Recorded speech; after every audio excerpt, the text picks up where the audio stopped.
Je voudrais insister, Valérie, pour dire que ceux qui disent on ne mange pas goudron, on ne mange pas des ponts, c'est vraiment de la mauvaise foi. On ne mange pas goudron et on ne mange pas goudron.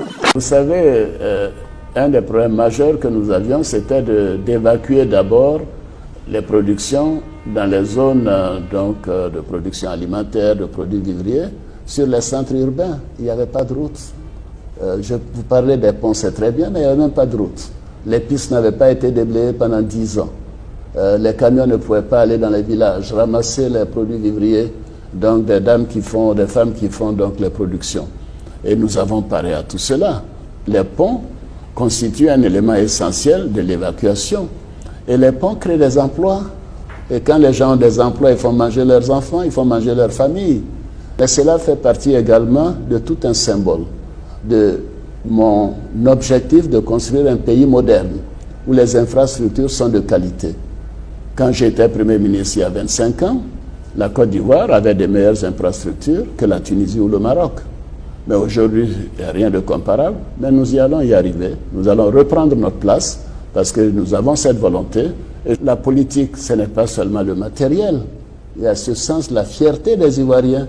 Moi, je ne suis pas venu pour me servir, je suis venu pour servir les Ivoiriens. Moi, je pense que nous sommes sur la bonne voie et je continuerai de construire des ponts, de construire des routes, de construire des écoles, des centres de santé, et ainsi de suite. L'axe Agnibile-Kro-Tanda-Bondoukou, 133 km.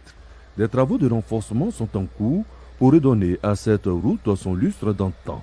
Ces travaux ont démarré le 31 mars 2021.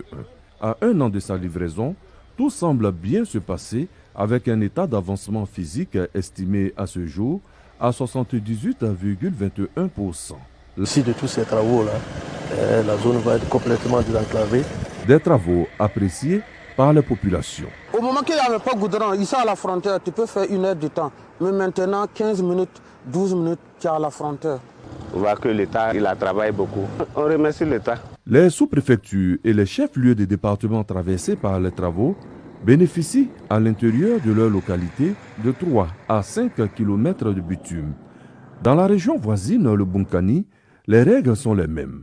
La vision du président de la République est de relier tous les chefs-lieux de département par le bitume. Bounadoropo, 76 km, le bitume est désormais une réalité pour les populations. Celles de Teini n'y échapperont pas. Les travaux ont été lancés et mieux, le Bunkani sera relié au Tchologo par une route bitumée.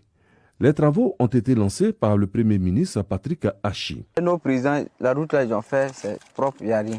Nous, on fait 1 heure de temps, on arrive. Si c'était avant, on fait 4 heures de temps. Le gouvernement qui est en place là, c'est Dieu qui va les payer. Puisque nous-mêmes là, ils font notre travail propre.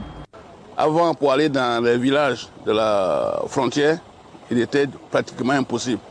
Mais le ministère de l'Équipement est en train d'ouvrir ses voies. Non seulement ça nous met en situation de sécurité. Aujourd'hui, il faut dire que toutes ces infrastructures ont commencé à donner un niveau de vie élevé à nos populations.